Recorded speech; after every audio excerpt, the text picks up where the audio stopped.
Malapit na ang ating eleksyon at ang tanong ko sa inyong lahat, handa na ba kayo sa darating na halalan? Actually, ang mas importanteng tanong natin is, handa na ba ang ating COMELEC sa darating na halalan? Kasi po, pag tinignan nyo, over the last few months, ang daming mga issues na hinaharap ang ating COMELEC. At dahil dito, nakakabahala talaga kung ready na ba sila sa darating na eleksyon.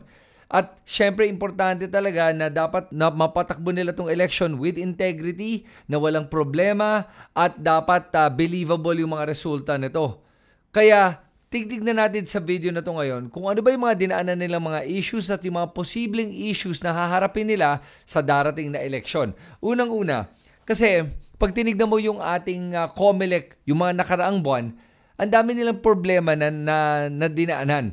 Number one, nag-disqualify sila ng mga candidates, tapos nag-file ng appeal yung mga candidates sa Supreme Court, pero ang ginawa ng COMELEC, nag-print sila agad ng mga ballots without waiting for the Supreme Court's decision. Dahil dito, may mga nasayang na milyong mga balota na tinapon na lang at nagsayang ng over 13.2 million pesos ang ating COMELEC dahil sa pagmamadali nila. Tapos meron din issue with the local partners of Miro Systems dahil yung isang local partner ng Miro Systems ay tatakbo bilang kandidato sa Pasig. Yung may-ari nung isa sa mga local partners, si Diskaya. At dahil doon, nag-withdraw si Diskaya at yung kumpanya niya sa partnership with Miro Systems. Pero paano natin malalaman na totoong wala na siyang impluwensya sa Miro Systems na ginagamit ng ating COMELEC dahil dati siyang partner? So next naman, yung nagkaroon ng issue with yung mga OFWs. May isang OFW na bumoto tapos naguluhan siya nung nakita niya yung parang lumabas sa screen na maraming mga kandidatong lumalabas na hindi naman niya binoboto. Pero nag-explain naman yung COMELEC na hindi naman daw ibig sabihin na yun ang mga binoto nila. At nagbigay sila ng tamang rebuttal naman tungkol dito. Pero again, mahirap maintindihan itong mga sinasabi nila kumpara sa nakikita ng mga tao. Visual yun eh. At nakakatakot kung di mo maintindihan kung ano yung tinitignan mo eh. Kaya nagkakaroon ng mga pagdududa yung ating mga botante at ating mga mamamayan tungkol sa darating na halalan. Sa pagpapatakbo ng isang eleksyon, alam nyo, hindi ito biro. At ito ay isang logistical nightmare. This is a massive logistical nightmare. At ang hirap na itong gawin. It's a monumental task na kahit sino man magpatakbo nito, imposibleng mapapatakbo mo ito na 100% na walang problema.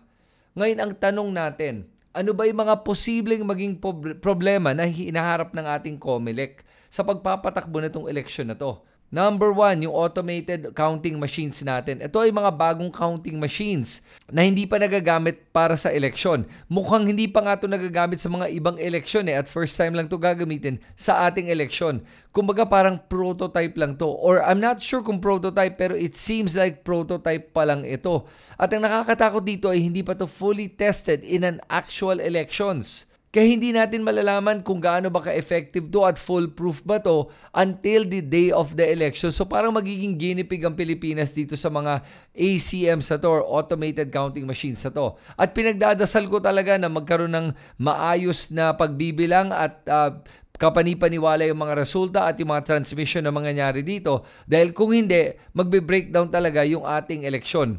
Pangalawa, mukhang last minute nakuha yung ating international certification para sa automated election systems natin. Alam nyo, dapat talaga nakuha na natin itong international certification na to nung March pa. Pero ang nakapagtataka ay bakit ngayon lang natin nakuha? Literally, as I'm making this video, I think we just received the certification a day or 2 days ago. At ito lang ang sinabi ng ating COMELEC chair na nakuha na daw nila yung certification. Pero hindi niya binanggit kung kailan ba talaga nila nakuha yung certification. At sana man lang magpakita sila ng dokumento, yung certificate mismo, o kaya padala nila yung international body na nag-certify nito na magsabi na yes, we certified it on this day. Wala. We're just taking COMELEC Chair Garcia's word for it na may certification na. Whether it's there or not, hindi natin alam. Wala tayong nakikita eh. Medyo bulag tayo dito. They have to be more transparent pagdating sa mga bagay na to.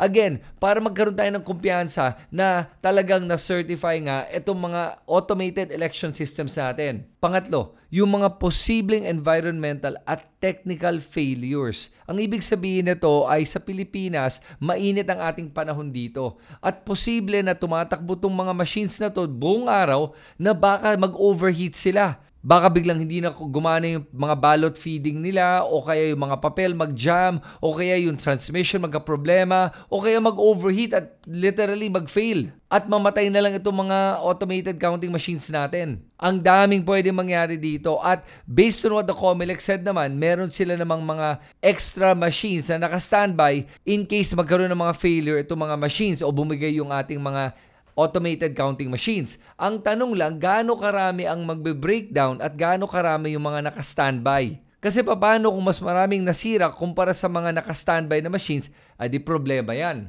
Sunod naman, itong transmission issues. Ang gagawin ngayon ng COMELEC apparently is what they call the send-to-all method. At itong send-to-all method na to will send and transmit all the election results at the same time to all the parties involved with the elections. Ito ang ating Kongreso, media, election watchdogs, at mga iba't ibang mga organisasyon na involved sa elections.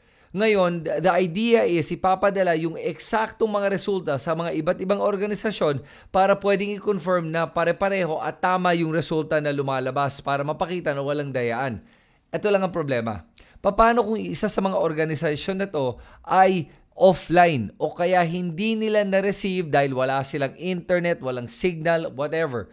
At pag hindi sila online at that very moment na nag-transmit, so ano mangyayari doon? Paano kung nag-online? Mare-receive pa ba nila yung transmission na yun o hindi na?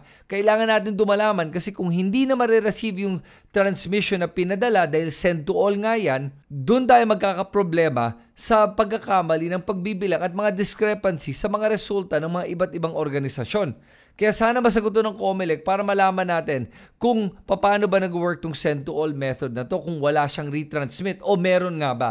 O kaya pag nag-transmit, once na mag-online, papasok pa rin yung transmission. Hindi natin alam. Again, these are some of the questions I have for the COMELEC na sana masagot din nila. Next naman, ito malaki to. Server overload.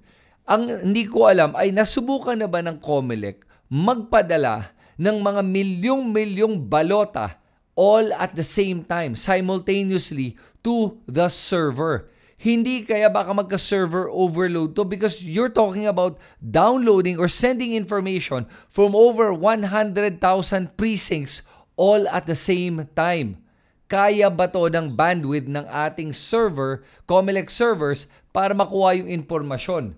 At kung titignan mo, parang never pa sila gumawa ng test para dito. Paano kung mag-down bigla yung server? O ayan na naman tayo, di ba? Di magdududa na naman yung mga tao sa resulta kung biglang nag-down yung server at biglang hindi pumasok yung mga transmissions sa to, tapos biglang pumasok sila all at the same time.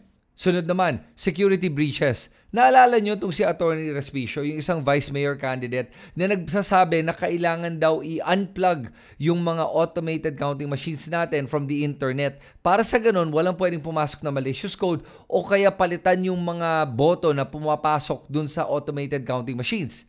Ang nangyari, imbis na sagutin doon ng COMELEC at ipakita na hindi kaya mangyari yun o kaya may fail-safe ang COMELEC tungkol dito sa issue na to, ay nagsampa sila ng kaso kay Atty. Respicio. Sinampahan ng kay dami-daming mga kaso from disqualification to disbarment, cyber libel. Imbis na sagutin nila yung tanong at yung suggestion ni Atty. Respicio, sinampahan siya ng kay dami-daming kaso.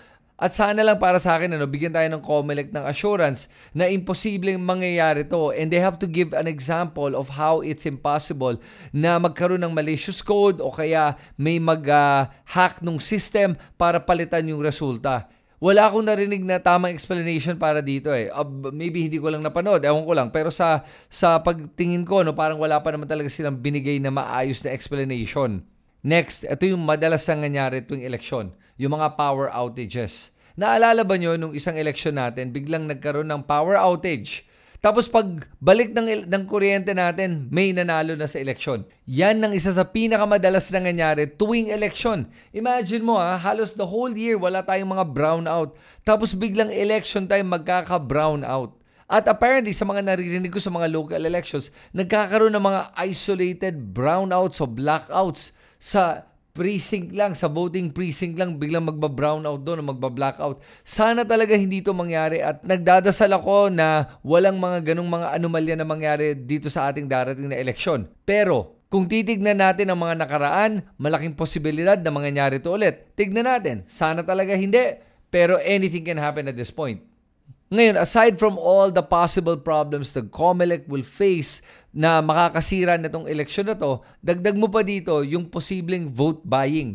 Alam po nyo na yung vote buying ay rampant talaga na nangyayari tuwing eleksyon at maraming kandidato na bumibili ng boto. Ang problema kasi dito, ang vote buying ay nangyayari sa mga lugar kung saan marami sa ating mga botante ay nangangailangan. At pinagsasamantala nila itong pangangailangan ng ating mga kababayan. Sa local election pa lang, ang mga naririnig ko ngayon ay nagkakaroon ng mga vote buying na lumalabas ay parang allowance lang na binibigay sa kanilang mga members na sa halaga na 300 pesos up to 500 pesos. Local election pa lang yan ha. Ngayon imagine mo na lang kung magkano yung mga halagang yan pagdating sa mga national election. At ang masasabi ko na lang sa ating mga botante at mga kababayan, kung nakatanggap kayo ng pera o nag-alok ng pera sa iyo ang isang kandidato, ito na lang isipin nyo, yan ang dapat na hindi nyo iboboto. Kasi po kung tinanggap nyo yung perang yan at binoto nyo yung kandidatong yan at nanalo siya sa kanyang posisyon, sigurado ko sa inyo na babawiin niya yan. Diyan nag-uumpisa talaga yung korupsyon sa pagbibili ng ating boto. Kumbaga pati ikaw corrupt ka rin. Kaya itigil na natin tong vote buying na to. Ngayon naintindihan ko naman kung tatanggapin nyo yung pera pero wag pa rin yung iboboto yung kandidato na nagbigay ng pera sa inyo. And on top of this, meron ding voter coercion. Itong voter coercion ay yung mga private armies sa mga kandidato na tinatakot nila yung mga botante para iboto sila. Ito ay madalas naman nangyayari sa mga probinsya o mga lugar na malalayo sa mga urban centers. Dito talaga nagkakaroon ng mga private armies sa itong mga kandidatong to. At kailangan talaga ang COMELEC mag-deploy ng maraming mga kapulisan at military sa mga lugar na to para masigurado na walang voter coercion na nangyayari. Kaya sa dami-daming problema na pwede mangyari sa darating na halalan, asahan mo na talagang merong magiging problema kahit papano. Pero ang pinagdadasal ko na lang ay sana isolated incidents lang to at hindi to systematic problems. Kaya tayong lahat ay kailangan makipagtulungan sa COMELEC para may sigurado na maayos ang pagpapatakbo nitong eleksyon na to. Para sa mga poll watchers, election watchdog, media, at mga iba't ibang mga organisasyon, at isama mo na rin ang ating taong bayan, kailangan nating bantayan at protektahan itong ating darating na eleksyon. Dahil ito ay ang ating karapatan at ito ay ang ating kapangyarihan. Kayo, ano sa tingin nyo? Anong mga nakikita nyo pwede mangyaring problema sa darating na eleksyon? Isulat lang nyo lahat yan dito sa comment section sa ibaba. At pag nagugustuhan nyo yung mga ganitong klaseng content, make sure to subscribe to my YouTube channel para mas marami pa mga tao makakita ng mga ganitong klaseng video at mag-improve pa yung ating tamang pag-iisip at mas matalas pa tayong mag-isip sa mga isyong politika. Ito si Kristan, magkita tayo muli sa aking susunod na video.